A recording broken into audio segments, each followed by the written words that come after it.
Vous aimez la science, vous aimez la technologie, vous aimez l'innovation? Abonnez-vous à Afrique Université TV, une initiative panafricaine de l'Agence universitaire pour l'innovation.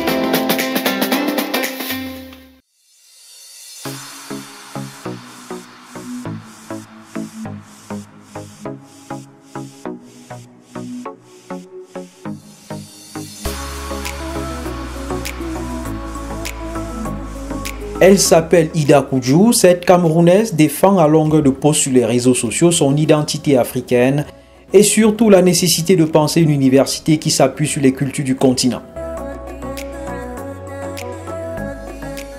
Présidente de l'association Vive pour connaître, aimer et servir l'Afrique, elle organise le 3 août 2021 au foyer Baham de Yaoundé, 6 à la Cité Verte, la célébration du nouvel an kamite.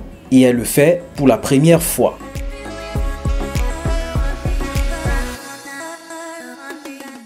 Chaque peuple a son calendrier. Chaque peuple définit les dates en fonction de leurs ancêtres. Le calendrier que nous suivons aujourd'hui, c'est un calendrier grégorien qui nous ramène à l'an 2021.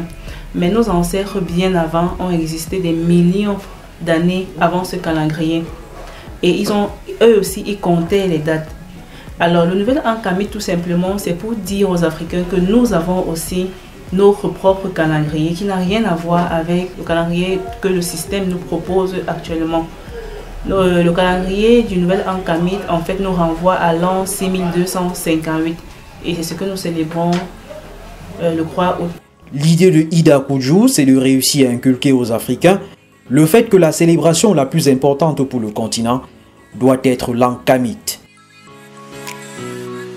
C'est important de célébrer le nouvel an kamite tout simplement parce que les fêtes déjà, ce sont des enjeux économiques en fait. Une fête que l'on instaure sont des enjeux économiques. Quand nous célébrons le nouvel an le 1er janvier ou encore la fête de Noël le 25 décembre, ces deux fêtes ont été faites justement à des fins économiques. Donc il est donc question pour nous Africains de nous imposer aussi et de fêter nos fêtes en fonction de notre propre calendrier et en fonction des conditions géographiques de nos réalités. Le 3 août 2021, au foyer Baham de Yaoundé, l'association Vive pour connaître, aimer et servir l'Afrique va servir au public qui viendra un ensemble d'activités sur la valorisation des arts africains. Mais surtout, il y aura un partage de connaissances pour mieux connaître le continent au-delà des clichés. Nous aurions une présentation encore sur ce qu'est le nouvel an kamite et pourquoi nous avons choisi de célébrer le 3 août. Après, nous aurons des enfants que je forme.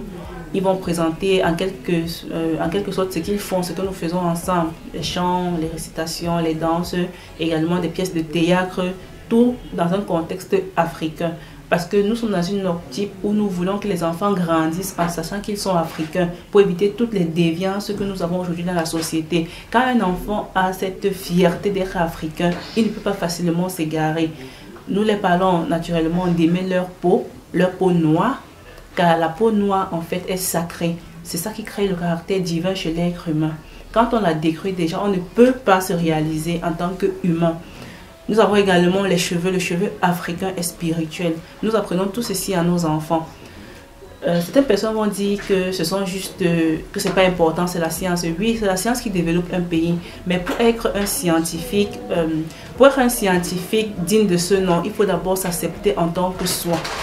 C'est pour ça que nous apprenons à nos enfants aujourd'hui qu'ils sont africains, tout comme la Chine en fait a son calendrier et célèbre son nouvel an, je pense que c'est en janvier. L'Afrique aussi a son calendrier et nous avons aussi notre jour de l'an. Pour associer économie et culture, Ida Koudjou a choisi comme parrain de l'événement le président directeur général du groupe MTA, qui est aussi fidèle dans une cour royale de l'ouest du Cameroun. Nous avons pour parrain cette année le notable Sopsoufo Samekin, notable Kamdem, il est notable à la cour royale de Baham, qui a bien voulu accepter parrainer l'événement pour cette année. Et à part lui, il y a plusieurs autres associations qui vont venir célébrer avec nous ce jour. Ida Koudjou a pour pseudonyme sur Facebook Koudjou Zinga Kimpa Vita, du nom de cette femme qui a existé au XVIIIe siècle dans l'Empire du Congo. L'histoire a retenu sa lutte contre l'esclavage et les spiritualités étrangères. Elle sera brûlée vive le 2 juillet 1706 à Divoulou par les missionnaires capucins. Il s'agit donc d'une de ces nombreuses figures de la résistance contre l'oppression en Afrique et dont l'histoire reste méconnue par beaucoup. Pour Koudjou, il était temps de proposer une école alternative à l'école officielle. Objectif, faire davantage connaître l'histoire et la culture de l'Afrique aux Africains pour qu'ils prennent conscience de la nécessité d'être authentiques. Depuis le mois de mai 2021, cette militante organise chaque samedi au domicile familial à Yaoundé une sorte d'académie culturelle pour les jeunes enfants et adolescents. Nous avons tous été à cette école. Nos parents, la plupart de nos parents ont été à cette école. Et nous, aujourd'hui, nous avons les résultats. Parce qu'une éducation qui forme l'homme dans son être, si l'éducation était vraiment importante, si cette éducation nous aidait vraiment à nous réaliser, ce qu'aujourd'hui l'Afrique ou le Cameroun n'est pas à ce niveau. Nous avons formé des générations ont été formées avant nous. Ma génération a été formée et nos cadets sont en train d'aller dans ce même système. Les contenus n'ont pas changé, c'est le même programme. C'est-à-dire que les mêmes causes produisent les mêmes effets. Si avec nous, nous n'avons pas eu de résultats, avec nos enfants, si c'est le même système, il n'y aura pas de résultats, qu'on ne se trompe pas. Voilà pourquoi moi je me dis, ils auront à l'école apprendre la chimie, l'histoire, la technologie, tout ce qui est là-bas. Mais chez moi, en fait, nous allons les récupérer et essayer de régresser les cerveaux, les apprendre en fait qu'ils sont africains et que la science est née en Afrique. Cette science approximative qu'ils apprennent à l'école, nous allons leur dire qu'à 11 ans, ils sont capables de fabriquer des téléphones portables. Parce qu'on nous a fait croire en fait à l'école de façon inconsciente, de façon subtile, on nous injecte ça pour nous faire croire que nous ne valons rien. Il est donc question de faire comprendre à nos enfants qu'ils sont capables de faire des choses dont eux-mêmes ils n'en ont pas idée. Et c'est à la maison qu'on va le faire, ça les récupérera dans les associations que nous allons le faire. Ce samedi, l'équipe de Afrique Université TV décide d'assister à une séance de cette école alternative pour voir les thématiques abordées et mesurer l'enthousiasme des apprenants.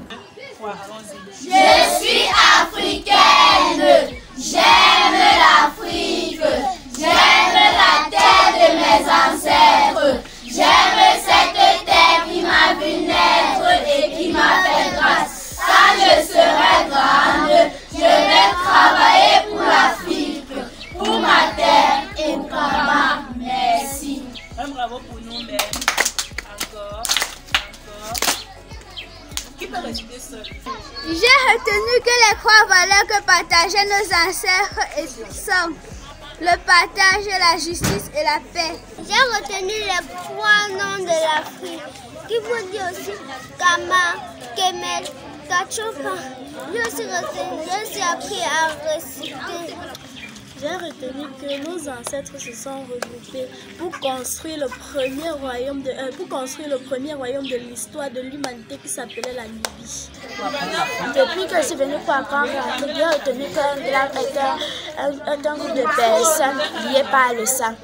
Depuis que je suis ici pour apprendre l'Afrique, j'ai retenu qu'une dot c'est un ensemble de présents que le mari doit apporter à sa belle famille. Depuis que je viens ici pour apprendre l'Afrique, j'ai retenu qu'il ne faut pas gâter nos cheveux avec les produits chimiques. Chantez, chantez.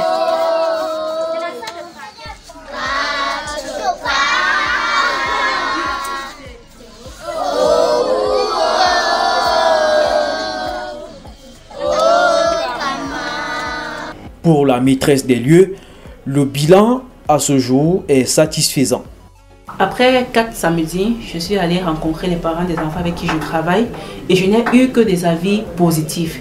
Certaines mamans m'ont dit, en fait, l'enfant s'y récite chaque jour ici, il parle qu'il est africain, qu'il aime l'Afrique et qu'il va travailler pour l'Afrique quand il sera grand. Et il me dit, vraiment ma fille, merci pour ce que tu fais. Je ne savais pas que l'enfant s'y pouvait parler. Parce qu'à l'école, même les maîtresses me disent qu'ils ne parlent pas. Plusieurs parents m'ont donné que des avis positifs et plusieurs, depuis que je les ai rencontrés, plusieurs envoient les enfants maintenant. C'est-à-dire que c'est naturel, c'est spontané.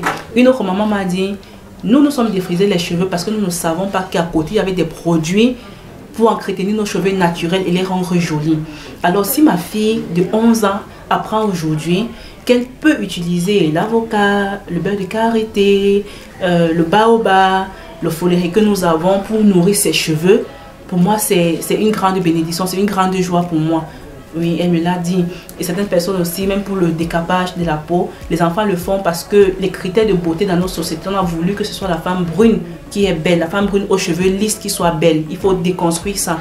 La célébration du 3 août 2021 sera donc l'occasion de prendre davantage contact avec l'esprit kamite. Je suis africaine, j'aime l'Afrique, j'aime la terre de mes ancêtres, j'aime cette tête ma vie nègre et qui m'a fait voir. Quand je serai grande, je vais travailler pour l'Afrique.